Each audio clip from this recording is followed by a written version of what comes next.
when it comes to Africa, I'm sure many people in this audience will have made the same observations.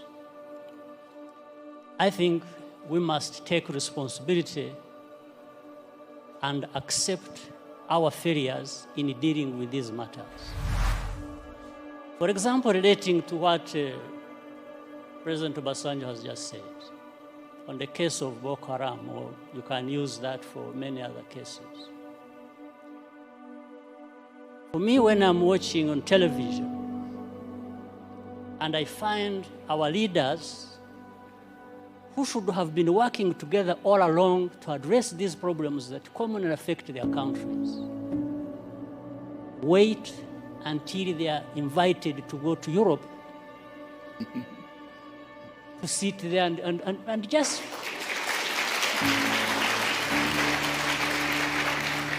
it's like they are made to sit down and address their problems. Why does anybody wait for that? What image does it even give about us, about Africa? In fact, the image it gives is that we are not there to even address these problems. We are there for a photo opportunity. We are happy to sit there in Paris with the President of France and address, and just talk about addressing problems. It doesn't make sense that our leaders cannot get themselves together to address problems affecting our people. It doesn't make sense. Of course, I'm saying this painfully. On the other hand, that I look forward for the time when I can be like the two former presidents. I think they are more free to say things than I do. Being where they are and me being where I am. So I tend to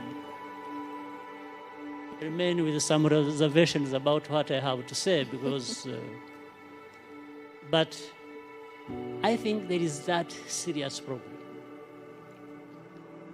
African leaders, we don't need to be invited anywhere to go and address our problems without first inviting ourselves to come together to tell each other the actual truth that we must tell each other about our serious problems.